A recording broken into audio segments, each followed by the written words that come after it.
ओम नमो नारायण। जैसा आपने कहा, आज के युवक युवतियों का व्यवसाय तो शास्त्र तो पढ़ ही रहे हैं, क्योंकि जो केमिस्ट्री का यानी रसायन को पढ़ता था तो हमारे पास जो पुस्तक आती थी 12वीं में उसे कहते थे रसायन शास्त्र। फिजिक्स यानी भौतिकी की जो पुस्तक आती थी उसे कहते थे भौतिक शास्त्र। इकोनॉमिक्स जो पढ़ रहे हैं उसको कहते हैं अर्थशास्त्र। शास्त्रों का तो वो ज्ञान ले ही रहे हैं, लेकिन ये सारे के सारे वे शास्त्र हैं जो उन्हें केवल ज्ञान देते हैं, नॉलेज देते हैं, जीवन को जीना नहीं सिखाते। जीवन को कैसे जिया जाए, तो जीवन को कैसे जिया जाए ये सिखाती है आपको रामायण। आपकी मृत्यु कैसी हो, मरा कैसे जाए ये सिखाता श्रीमद् भागवत। संसार का कल्याण कैसे करा जाए ये खाता शिव पुराण।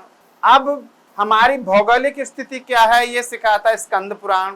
तो मैं तो ये कहूंगा कि निश्चित रूप से जिस किसी को, वो कोई भी हो XYZ, जिस किसी को जीवन सफल बनाना है, आप आज अधिकतम सफल व्यक्ति से पूछिए, जो सफलतम व्यक्ति जिन्हें आप मानते हैं, वो कहते हैं मैं भगवत गीता पढ़ता हूँ, मैं वेदांत पढ़ता हूँ।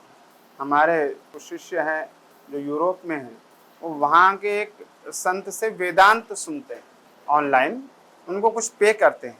तो आप ऐसा सोच सकते हैं कि वेदांत सुनने के लिए वो लोग पे कर रहे हैं। जब APJ अबुल कलाम आजाद से पूछा गया, उनका एक दूसरा नाम था, उनका नाम था मिसाइल मैन। उन्होंने भारतीय सेना को इतनी सारी मिसाइलें दी।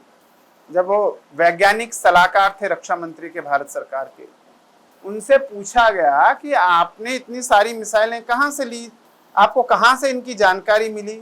तो उन्होंने कहा कि एक बार महाभारत पढ़ लीजिए, आपको सारी जानकारी आ जाए। महाभारत से उन्होंने सीख लिया कि इतनी सारी मिसाइलें बनाई जा सकती हैं। आज खगोल में जो पृथ्वी की कक्षाओं में ये उपग्रह स्थापित की गई हैं, सैटेलाइट स्थापित की गई हैं, जिसकी वजह से आज आप इतने सारे न्यूज चैनल्स और सारी चीजें देख पा रहे हैं। इससे पहले उन्होंने वो स्थापित, और वो सब उन्होंने कहा कि आप वेद पुराण पढ़िए, उसमें सब लिखा है पहले से। वे सरस्वती के उपासक थे, बहुत अच्छी वीणा बजा। अब आप कहोगे कि शास्त्र में, अगर उन्होंने शास्त्र नहीं पढ़ा होता तो इतनी खोज कर सकते। जर्मनी में आपके वेद पढ़ाए जाते हैं यूनिवर्सिटीज बकायदा, और स्पेशली जो स्कॉलर्स, उनके जो शोधार्थी होते हैं, जो रिसर्च कर रहे हैं, वो सब वेद पढ़ रहे हैं। वो कह रहे हैं वेद में ही है जो कुछ, हमें तो उसे रिसर्च करना है, मतलब पुनः उसको खोजना है, पुनः शोध करना है। इसीलिए यदि सफल जीवन जीना है तो रामचरितमानस पढ़ें, वाल्मीकि रामायण पढ़ें, और यदि जीवन में समस्त उपभोग करते हुए निर्विकार भाव से शरीर को छोड़ना है,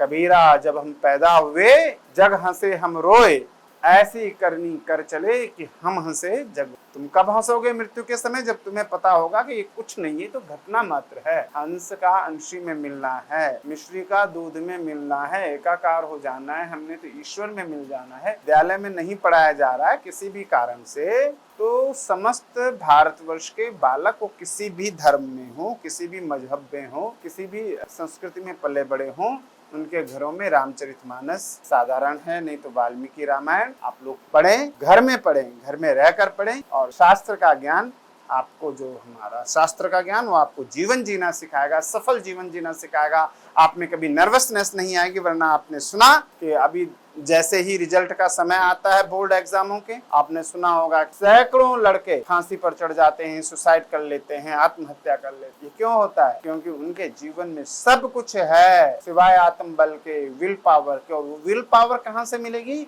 वो धर्म शास्त्रों को पढ़ने से, वो धर्म को जानने से मिलेगी, धर्म को समझने से मिलेगी। इसलिए मैं तो ये कहता हूँ, यदि शिक्षा व्यवस्था में कहीं कोई खोट है तो आपके घर में तो किसी ने नहीं रोका ना। घर में रोज आप अपने बच्चे से कहिए कि रामचरितमानस की 10 चौपाइयां पढ़नी है, रामचरितमानस की 21 चौपाइयां पढ़नी है, 51 चौपाइयां पढ़नी है, 5 पन्ने पढ़ने हैं। ये अपना नित्य का नियम रखें और निश्चित तौर पर आपका जीवन सफल होगा। ओम नमो नारायण।